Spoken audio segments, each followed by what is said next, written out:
আমার নাম আব্দুল সত্তার গাজী। আমি ফজর নামাজ হইরা মসজিদের থেকে রওনা হয়েছি। রওনা হয়ে আমার পুষ্কুনির পাশে আমি আইসি আর দেই দুই মহিলা মাছটা হইতে আছে, ব্যাগে করে লইতে আছে। পরে এগারো ডাক দিলাম যে কী জন্য মাছ সামনে ইয়ে করেন, মাছটি মরিয়া গেছে। পরে সেখানে নামলাম, আমার লেগে এই পুষ্কুনির এই মাছ আমার 5 হইতে 6 লক্ষ টাকার মাছ আমার নষ্ট করছে বিষ দিয়া। আমার প্রতিপক্ষ হিংসা এই আবুল রারি এবং আলমগীর, তারপরে এরাস আমার প্রতিনিধিত্ব মানে কইতো তোরে মাছ খাওয়াবো, এবং তারাই এই বিস্ফোরণ করছে। এবং তারা এই হুমকি দুমকি অনেক দিছে। আমাদের এখানে আরাফসি যারা আছে এরাও জানে যে এই পুষ্কুনিতে নামতে গেল খুব বাধা বিঘ্ন দিত। আমার জমিনের ভিতরে ইজারা জমি রাখিয়া সে এখন আমার নামে একটা জাল স্ট্যাম্প করিয়া সে বলছে যে আমি তার থেকে জমি বিক্রি করছি। পরে সে একটা ঘর বসতঘর, 2টা ঘর বসতঘরে উঠিয়া মেয়ে বিয়ে দিছে।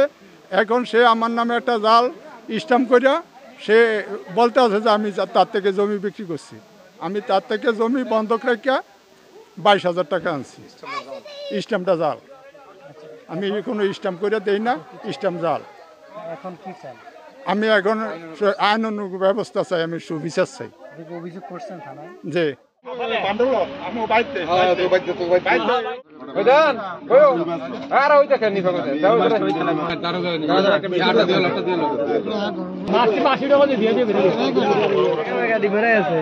একটা মাছ থাকবে না, সব মেরে কান ছড়া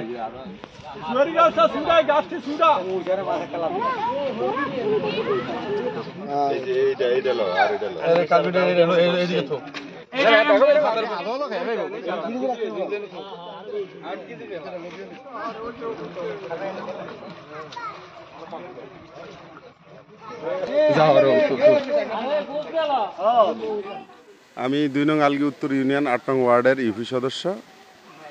আমি সকালে ভোরে আমার মোবাইলে দেখলাম একটা ফোন আসছে, কিন্তু আমি ফোন হয়তো ধরি নাই। কিন্তু তারপরে আমার কাছে লোক গেছে সত্তর গাজীর ভাই আনোয়ার, যে কাকা আমার ফুসকুনিটা আর মাছগুলি বিকারা বিষ দিয়া করছে, ধ্বংস করে দিছে, শেষ করে দিছে। হয়তো 4-5 লাখ টাকার মাছ, লোকজনে মাছ টাছ নিছে। এটা পরবর্তীতে আমি ওসি সাহেবের নলেজে দিছি যে স্যার আমার ওয়ার্ডে একটা ঘটনা ঘটছে। তখন ওসি সাহেব প্রশাসন লোক ফাটাইছে, দারোগা ফাটাইয়া উনি তদন্ত করে ফানি নিয়ে গেছে।